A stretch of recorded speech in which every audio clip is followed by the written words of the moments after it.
এই জীবনে বেশিরভাগ কাজই আমি করেছি ঝোঁকের মাথায়। হঠাৎ একটা ইচ্ছে হলো, কোন দিকে না তাকিয়ে ইচ্ছাটাকে সম্মান দিলাম। পরে যা হবার হবে। দু একটা উদাহরণই দেই। আমাদের সময় সায়েন্সের ছেলেদের ইউনিভার্সিটিতে এসে ইংরেজি বা ইকোনমিক্স পড়ার ছিল ফ্যাশন। আমিও ফ্যাশন মতো ইকোনমিক্সে ভর্তি হয়ে গেলাম। এক বন্ধু পড়বে কেমিস্ট্রিতে, তাকে নিয়ে কেমিস্ট্রি ডিপার্টমেন্টে এসেছি। বারান্দায় দাঁড়িয়ে আছি। কেমিস্ট্রির একজন স্যার হঠাৎ বারান্দায় এলেন। তাকে দেখে আমি মুগ্ধ। কি স্মার্ট, কি সুন্দর চেহারা। তিনি কি মনে করে যেন আমার দিকে তাকিয়ে হাসলেন। সঙ্গে সঙ্গে ঠিক করলাম, ইকোনমিক্স জলে ভেসে যাক, আমি পড়ব কেমিস্ট্রি। ভর্তি হয়ে গেলাম কেমিস্ট্রিতে। ওই স্যারের নাম মাহবুবুল হক।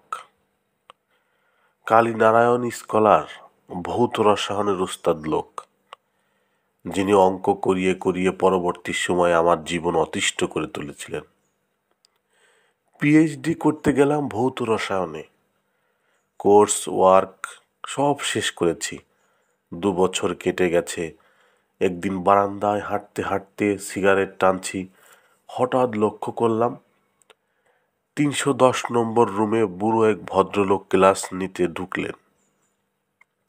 রোগা লম্বা একজন মানুষ, গায়ে আলখাল্লার মতো কোট। আমার কি যে খেয়াল হলো কে জানে, আমিও সেই ক্লাসে ঢুকলাম।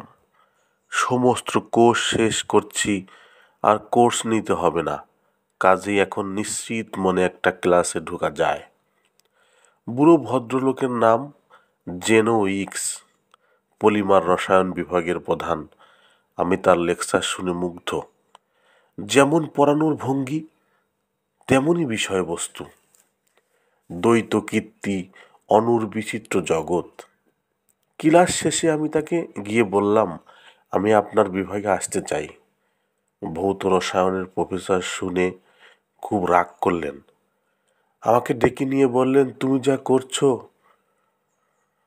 যা করতে যাচ্ছ খুব বড় ধরনের বোকামো, তাছাড়া কিছুই নয়। পিএইচডির কাজ তোমার অনেক দূর এগিয়েছে। কোর্স ওয়ার্ক শেষ করেছ এবং খুব ভালোভাবে করেছো। এখন বিভাগ বদলাতে চাও কেন? মাথা থেকে এসব ঝেড়ে ফেলে দাও। আমি ঝেড়ে ফেলতে পারলাম না। ঢুকে গেলাম পলিমার রসায়নে। প্রফেসর যেন উইকস অনেক করলেন। আমাকে ভালো একটা স্কলারশিপ দিলেন, বইপত্র দিয়ে সাহায্য করলেন। কাজ শুরু করলাম পলিমার রসায়নের।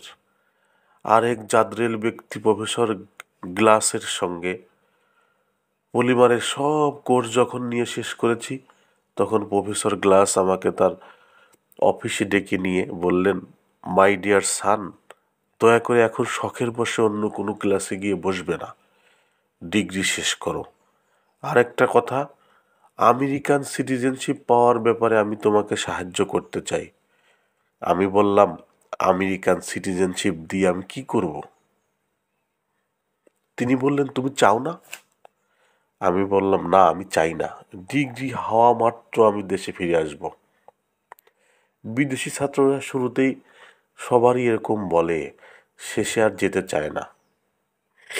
আমি বললাম, আমি চাই। ডিগ্রি শেষ করে দেশে ফিরলাম। 7 বছর আমেরিকায় কাটিয়ে যে সম্পদ নিয়ে ফিরলাম তা হলো নগদ $50, 2 সুটকেসে ভর্তি বাচ্চাদের পুরনো খেলনা, 1 সুটকেস ভর্তি বই এবং প্রচুর চকলেট। আমি যেসব সময় এম্পায়ারের উপর চলি তা কিন্তু না। কাজে কর্মে চিন্তা ভাবনায় আমি শুধু যে গুছানো তা না, অসম্ভব গোছানো। কখন কি করব, কতক্ষণ করব তা আগে ভাগে ঠিক করা। কঠিন রুটিন, সময় ভাগ করা, তারপরেও হঠাৎ হঠাৎ কেন জানি মাথা এলোমেলো হয়ে যায়। উদ্ভট এক একটা কাণ্ড করে বসি। কোনো সুস্থ মানুষের মাথায় বা কোনো সুস্থ মানুষ যা কখনো করবে না। গুল কেতিনের সঙ্গে বিয়ে হয় এমন ঝোঁকের মাথায়। তখন আমি হতদরিদ্র লেকচারার হিসেবে ইউনিভার্সিটি থেকে সব মিলিয়ে 800 টাকা পাই। 2 ভাই বোন বিশ্ববিদ্যালয়ের ছাত্র। বাবর রোডের এক বাসায় থাকি, সে বাসা সরকারি বাসা। এভিকশন নোটিশ হয়ে গেছে, ম্যাজিস্ট্রেট নিজে এসে বলে গেছেন বাড়ি ছেড়ে দিতে। 15 দিনের নোটিশ, বাড়ি না ছাড়লে পুলিশ দিয়ে উঠিয়ে দেওয়া হবে। টাকা পয়সার দিক দিয়ে একেবারে নিঃস্ব। মাসের শেষের দিকে বেশিরভাগ সময়ই বাসে করে ইউনিভার্সিটিতে আসার পয়সাও থাকে না। হেঁটে হেঁটে আমি ক্লাসে যাই, ক্লাস শেষ করে ক্লান্ত হয়ে হেঁটে হেঁটে বাসায় ফিরি। নিতান্ত পাগল না হলে এমন অবস্থায় কেউ বিয়ের চিন্তা করে না। আমি করলাম, এবং আমার মনে হলো গুলকেতিন না নামি এই বালিকাটিকে পাশে না পেলে আমার চলবে না। গুলকেতিনের মা বাবা আমার কাছে মেয়ে বিয়ে দেবেন না। বড় মেয়েরই বিয়ে হয়নি, ক্লাস 10-এ পড়া মেয়ের বিয়ে হবে কি করে? কি করা যায় কিছুই ভেবে পাই না। একদিন গুলকেতিনের ডিপার্টমেন্ট আমার সঙ্গে দেখা করতে এসেছে। আমি বললাম, চলো এক কাজ করি, আমরা কোর্টে বিয়ে করে ফেলি। তো চোখ বড় বড় করে বলল, কেন কোর্টে বিয়ে করব কেন? খুব মজা হবে, নতুন ধরনের হবে, ব্যাপারটা খুব নাটকীয় না? তোমাকে ভাবার জন্য 3 মিনিট সময় দিলাম, তুমি ভেবে দেখো, তারপর বলো। সে ভাবার জন্য 3 মিনিটের মতো দীর্ঘ সময় নিল না। 1 মিনিট পরেই বলল, চলুন যাই। কিন্তু আমি তো শাড়ি পরে আসিনি, সালোয়ার কামিজ পরে কি বিয়ে করা যায়? কোর্টে শেষ পর্যন্ত যাওয়া হলো না। কনের বয়স 14, এই বয়সে বিয়ে হয় না। আমি কোনো উপায় না দেখে তার ফুফু খালাদের হাবিবকে একটি দীর্ঘ চিঠি লিখলাম। আমার সাহিত্য প্রতিভার পুরোটাই ঢেলে দিলাম চিঠিতে। চিঠি পড়ে তিনি বিস্মিত এবং মুগ্ধ, কারণ তিনি গুলকেতিনের পরিবারের সবাইকে ডেকে দৃঢ় গলায় বললেন, এই ছেলের সঙ্গেই গুলকেতিনের বিয়ে দিতে হবে, অন্য কোথাও নয়। ভবিষ্যতে যা হয় হবে। আমার চিঠির জবাবে তিনি আমাকে লিখলেন, আপনার অদ্ভুত চিঠি পেয়েছি, এত বানান ভুল কেন? তারা ক্লাস 10-এ পড়া মেয়েকে আমার সঙ্গে বিয়ে দিতে রাজি হয়েছেন। এপ্রিল মাসের 28 তারিখে বিয়ে হবে। এই খবরে আমার এবং আমার মাথার আকাশ ভেঙে পড়ল। হাত একটা পয়সা নেই, যে কোনো মুহূর্তে আমাদের বাড়ি থেকে তাড়িয়ে দেবে। এই অবস্থায় বিয়ে? কে জানে, নতুন বউ নিয়ে বাসায় এসে দেখা যাবে পুলিশ দিয়ে সবাইকে বাড়ি থেকে বের করে দেওয়া হয়েছে। নতুন বউ নিয়ে রাস্তায় কাটাতে হবে। সংসারের সব রকম দায় দায়িত্ব থেকে আমার মা আমাকে দূরিয়ে সরিয়ে রাখেন। এবারও তাই করলেন। আমাকে ডেকে বললেন, তুই এমন মুখ কালো করে থাকিস না তো, আমি যা করার করব।